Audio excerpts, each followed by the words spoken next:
Is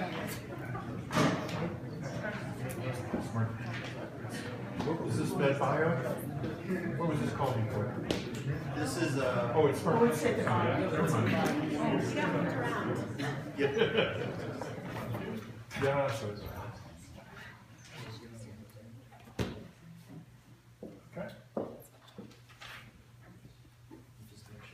Hey, how you guys? So we are Smart Pantry. My name is Nick. My name is Charlie. I'm Kat. And we envision the future of food management. Okay. Buttons? Okay. Thank you. So this is Mary. Mary is a hardworking mother of 4. Mary is dedicated. She's a soccer mom to the extreme. It's an average Thursday night. Mary picks her 4 kids up from school, from soccer practice. She goes to the grocery store. She shops. She goes home. She makes dinner. She helps them with homework. She gets them in bed by 9 p.m. Mary has to make cupcakes for her daughter Amy's 6th grade birthday party class tomorrow. Mary goes, opens the cupboard. It's 9:30. She's out of flour. We at Smart Pantry think we can help. So, Smart Pantry is our Smart Pantry is our idea of an affordable 2-part solution to this issue. The first part would be a hardware aspect where you have a very thin weight sensing pad that would stay in your pantry that you'd put food items on. The second part would be the mobile application, and the mobile application would be integrated with the physical part so that you can always know what's in your pantry.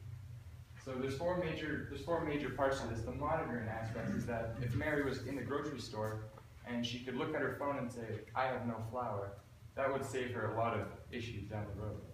This will give her control over the very essential items in her pantry that you can't really afford to go without. It would be autonomous in the way that she could receive text message updates when things were looking pretty ugly. When she had 10% of her flour left, she could get a text message telling her that.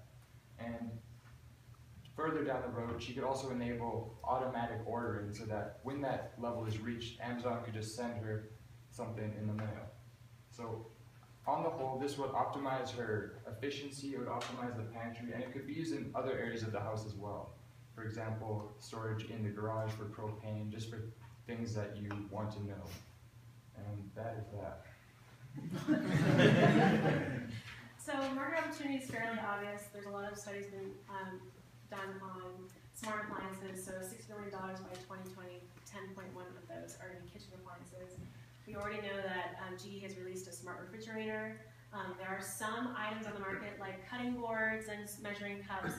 But one of the reasons why we chose a platform was that it can be flexible for any container, it can be used for many things, it can be easily integrated and sized depending on the product you want.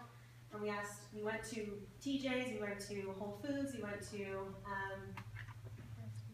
Sprouts, and we asked shoppers about their shopping behavior, and what they really seemed to want was something very simple and flexible to sort of indicate to them when they might possibly forget something. So they wanted us to they didn't want any complicated applications. They wanted very simple. You're out of something, or you have this much left. What do you want to do about it? Do you want to order something either with one click, or do you want to go to the store and get it?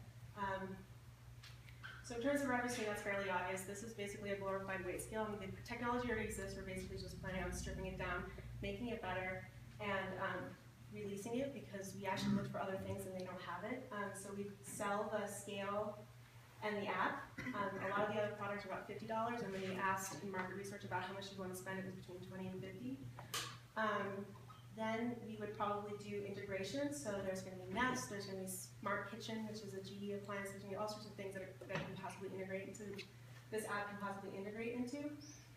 And then we were hoping to maybe partner with someone like Amazon who has one click, so we could get the commissions from, instead of people having to worry about ordering something or going to the store, it would just alert say, hey, would alert say, you can set your alert to 10% flour, and then Amazon would send you the flour automatically. So we would try to get the commission and possibly partner with Amazon to help us market it as well. Do you have another slide? Straightforward. Sorry.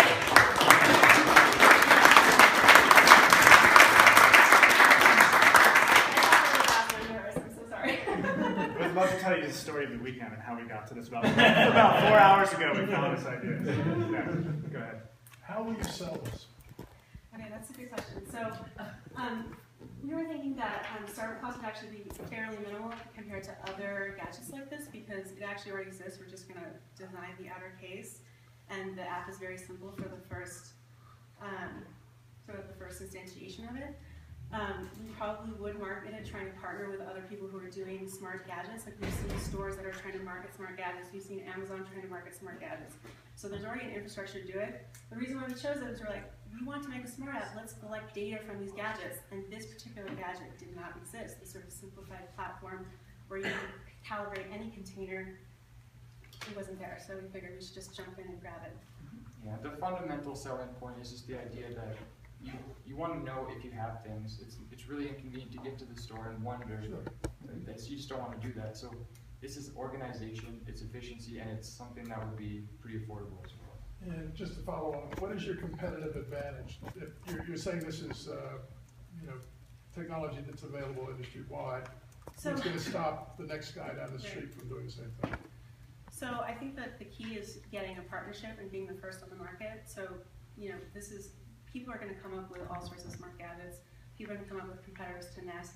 The reason why Nest is selling so well is the first on the market and there's a lot of brand recognition that's being generated. That's the same thing we're going to have to do with this product. We're going to have to introduce it at a price that people will actually buy it. We're going to have to partner with someone that will want to market it because it works with their business model. Right now, Amazon has these buttons that you press when you run out of something. This is the next smarter version of that. How much are you trying to raise, and what will that get you? So I think realistically, if you wanted to do it lean, we could do it with 50K, just sort of based on like how much to outsource developing an app. Even though we already have a design, it's very simple.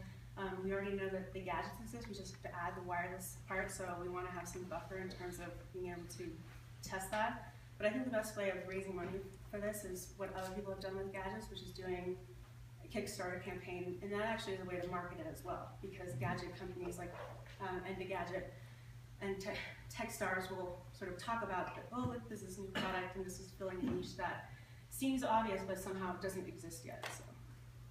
Just a follow-on question: how cheaply can you make this? If So you really try to make it cheap.